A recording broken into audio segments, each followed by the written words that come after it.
Alright, this video, I'm just going to do a little bit of pointers essentially for putting a set of coilovers into your E38 BMW. Procedure is very, very similar for E39. And with that also like E34 and some older 5 Series. But I've already started on this car. This is a 2001 740i, so it's a short wheelbase without self-leveling suspension. There's a couple of tricks. I usually start in the rear just because it's harder, and I like to get the harder part of the project over first. So to start, again, kind of ignore the fact that it's all torn apart right now. I just did it to learn a little bit. The first thing you want to do is pull up on your seat bottom from the front. There's 2 clips on it, which I'll show you. There's one right there, give you some reference. So those 2 rectangular pockets, here and here. There's a pressure clip on the chassis, right there, that holds it. Pop it up, just take it out, set it aside. After that, on the chassis, right there, there's going to be a 10mm bolt. Pardon me. I'm gonna move the seats around a little bit. In the middle armrest, you're going to see 2 studs. One there, and on the sides of the seats you'll see another stud there. There's one on this side, right there. Then again, there's a 10mm bolt on the other side. Once you've done that, I would start with the center armrest section, which is here now. Pull upward on it, and it should just lift straight out toward you. You can pull it off. It's only fastened basically at the 2 10mm at the bottom, and then there's a set of little holes here that the eyelets go into, just kind of secures it, holds it in from the top. Same thing goes for the sides, rear seats. Once you've got the 10mm out of the bottom, just lift them upward and outward. You can leave the seat belt attached for this. I didn't bother taking it out just because it's a pain in the butt. Once you've done that, you can start working on the rear parcel shelf. This guy. This thing has got a 2-piece plastic push clip here, another one here, another one there, and another one there. Those you pull the center out with either a needle nose pliers or a trim popper, and then you pull the inner one out just by hand. It'll fall right out essentially. After that, take out your speaker grills on both sides, and there will be a very small Torx on either side there. Once you've completed that, this car is a 2001, which is the first year to mandate these child seat anchors, which is, you can see the sun fading around it. Just pull the cap off by hand. There's a little plastic cap, and there's a 12 or 13mm bolt underneath it. Undo that, and set your clips aside. Once you've done with that, your parcel shelf is free to move, but you also have to work on your C-pillars, which are underneath it here. C-pillars. Now this one's already been worked on before. You can see one of the bolts there with a piece of the C-pillar still attached to it. Somebody obviously didn't know it was behind there. To get this out, just pull out your reading light, pull straight out, and there's one there. There's one right there. There's a third one up there. These are all 8mm. They come out really easily. Once you've done that, make sure you do it on the other side. Those will pull out starting at the headliner toward you, and then kind of move it back this way. It'll rock out pretty nicely. Once that's out, you can pull the parcel shelf out completely. Once you're done with the parcel shelf, you can move on to the speaker unit, which is pretty easy until you get to a 2001 like I'm working on here. In the front of the speaker, this would be facing the back seat here, this ledge. You have a 8mm, a 2-piece plastic push clip, and another 8mm. Take those things out, and once you're done with that, if you have a vehicle without child seat anchors, they'll probably also have a 13mm here, here, and here. On a 2001, you have those aluminum blocks, which the child seat anchors that you already removed the bolts on. Bolt 2, you can tell, was kind of an afterthought. Undo the 12 or 13 on those. Set them aside, don't lose them, don't lose the orientation, because it does matter where you put them back. And the speaker box lifts right out. One caveat, on the left driver's side, the back of the speaker box, there is an 8-pin plug. This thing, sorry, it's got a little electrical connector on it. All you're going to do is push in, pull out, it comes out pretty easy, set the speaker box aside. If you're going to do rear speaker upgrades, now is the time to do it, because this thing is kind of a pain in the butt to get to. Once you have the speaker box out, there is, pardon me, I have to set the light out, there is some foam backing material, and just lift that up out of the way. You might have to rip it just a little bit, but pay dirt! You can see all 13 millimeters you need to access the top mount of the rear strut assembly. It's the same like that on the other side. You will see there's a rubber cap like this on it. Just pull it straight out, no big deal. And there's your top mount. At this time, I would, if you haven't already actually, taking your wheels and tires off, do that. I'm just going to get under here real quick. I lifted it up just to show you kind of what you're going to be doing. I'm back to the front of the vehicle now. Focus on this thing. So right there is the bottom of your factory strut tube. You'll see that rusty looking bolt. That is the main bolt that holds the knuckle to your strut housing. You're going to want to undo that. There is, in some cases, a nut on the back. In this case, it's just into the casting, so whip that thing out. It looks like an 18 millimeter. I'll confirm once I get into it. But before you do that, up top, there's an upper sway bar end link. There it is on the front. You're going to want to undo that. That's probably a 16 or a 17. Once that's undone, you may have to hold a wrench on the back side of it just to keep this shaft in here from spinning. They're often pretty rusty, especially when you're in a northern car like this. Once that's popped out, just set it aside, make sure it doesn't get caught in anything too substantial. Here's the back side of the strut collar nut that you're going to be undoing. Up top is just inside the engine bay, 3 13 millimeters. That's all there is to that. Again, I will get to that once we are actually undoing everything. Now, walking onto the back, there is your rear lower. Again, kind of the same deal. You're just going to unbolt it from your knuckle. This car, again, does not have hydraulic self-leveling suspension, so it's a lot easier to deal with. Up there, the shot I showed you inside, that's the other side of that. So once you drop those 13s, this whole assembly is going to come down a little bit. Unbolt this guy. You can either choose to do this first or second, doesn't matter. You don't really have to worry about sway bar end links on this one. Do be a little careful if you have self-adjusting xenon headlights, though these sensors are a little fragile. If you're worried about it, you can just take that little 10 mil out right there, set it aside, just make sure you don't forget to put it back in. Okay, I'm under the rear left of the car now. I've got my 21 millimeter short 1/2-inch drive socket on the bottom of this strut housing nut here. I'm just gonna put all this stuff down. I'm gonna pause the video for a second just so it's a little easier to watch, but I'm just gonna go counterclockwise. It's regular thread. Take this thing all the way out, then I'll show you what's going on after that happens. Well, as it turned out, that was the biggest pain in the butt of the job so far. I ended up having to get a pickle fork and wedge it between the bushing and the actual part of the knuckle up there. And then I had to heat up the knuckle with a blowtorch and then whack the pickle fork, get that to slide out of there. It was fairly corroded, and that little interior bit is what you're seeing. There's just a lot of give in those bushings. So I have a feeling if you were taking out a shock absorber from a car that had urethane bushings, that would have been much easier. Or dousing these things in penetrating oil a day or two before you do this job might save yourself a lot of time here.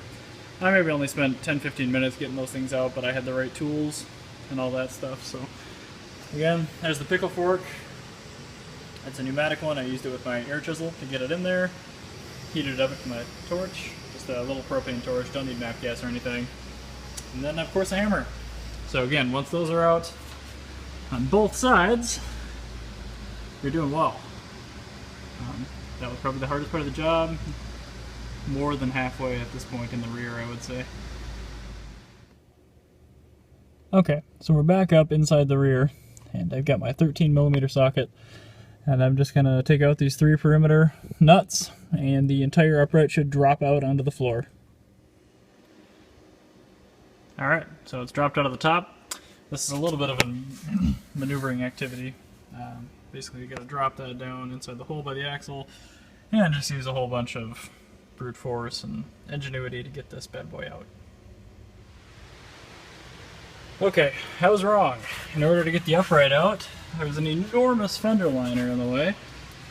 So to get that out, at the bottom of that pile of crap underneath there are 2 8mm lag bolts. On the inside there's a 10mm plastic stud nut, another one there. There's an 8mm lag up here, a plastic 2-piece push screw, another plastic 2-piece push screw, and that's it. You will have to undo the mounting case for the ABS sensor and the brake wear sensor. That kind of sucks. It's a really stupid push mechanism there. Once you've done that though, push the top mount up over through here, then the bottom will slide backward near that xenon sender, and then once that's happened you can tilt it back end away, top end toward you, and eventually it will come out toward you. Again, kind of sucks. It's worse than I was expecting, but it's got to be done, so what can you do? So this side, as it turns out, it's even better. Basically the same clips and whatnot holding in the fender liner, same thing there. However, this side has an evaporative emissions tank. There's another 10mm plastic nut up there. Undo that and actually unsettle the tank. Take all the hoses out of their clips there, and once you drop the strut down, you're going to want to swing the rear end of the strut down through this hole here. So the top end will be up here, essentially. And you're going to have to feed it around these tubes on the right side, and then just kind of pull it out toward you. Again, it's sort of trial and error. Just do it until you eventually get that thing out. But it does fit out, just barely.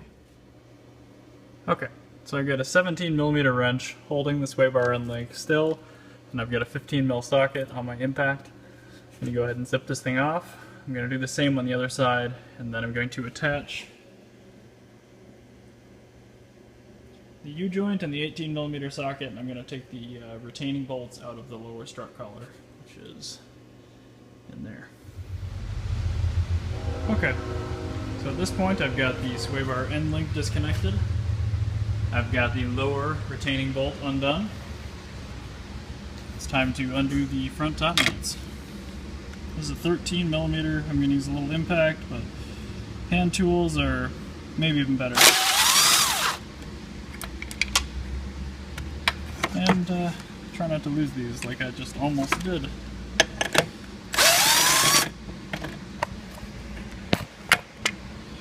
And the last one, I'm going to set the camera down for this one because it's going to fall down and I don't want it to hit my leg. It takes a fair bit of effort, but you can push it down, kind of pull it out. And at this point you're going to want to put a pry bar in there while you're pulling up on this thing, and the entire housing will come right out. So now we're at the genuine, I don't want to say halfway point because it's always easier going back in with a shorter assembly, but these are the, this is the old front right assembly, rear right, rear left, front left. As you can see, there's a pretty substantial difference in size. I anticipate these things should go in pretty easily. One thing I was noticing is the front uprights have an alignment piece, and they don't on the coilover. I'm just going to put label side in just because that's how these were. But I'm gonna eat some dinner and then I'll come back to this and we'll get these things installed and see how she looks. Now the new coilover is an entire assembly with top mount in my case, and a pillow ball mount with adjusters for camber. They slide right up on in just like the factory ones. They're quite a bit shorter, so when you get the strut insert in like this, it's only going to come down to probably 3 or 4 inches above where the factory one would have gone. And on this particular coilover, it has a ledge that you have to push the coilover all the way in until it hits that. These were cranked very, very low, so I've actually spent about 20 minutes cranking this one up just to get it excuse me, reasonable in the wheel well, although it's pretty low, so I'm gonna have to put some wheels and tires on it, drop it, see what's going on. These are double adjustable, threaded body, and with an adjuster up top. I also have a threaded perch, which has a set screw. We'll do that up later. Right now I'm just trying to get everything bolted in. I've got the bolt in the back of the retaining clasp on the knuckle. I've got the nut threaded back on the end link just for the meantime. I've got the other side in just like this. It's exactly the opposite removal, except the body on these KIDO coilovers is about, I think I measured it, it was 56 millimeters, and the factory uprights that came out were 55 and a bit. So it took quite a bit of persuasion. I actually put a floor jack underneath the control arm and jacked up slowly while I was spreading that retaining clasp on the knuckle. Slowly but surely, it worked its way up. The quality of these coilovers is okay. I don't think that did any R&D on the E38 because those studs are sticking up way too far. I'm gonna have to use extreme caution when I end up closing the hood so I don't leave 3 nice dents in there. The valving is adjustable on these. We'll get to that a little bit later too. But that's where we are for fronts. Rears, pretty much the same story. The studs are a little too long.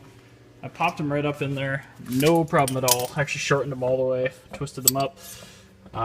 They slid right in. A lot easier. I probably could have done it with the liners on. However, I didn't want to chance that.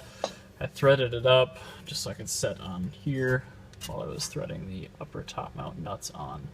Right now this one's just hand threaded up top.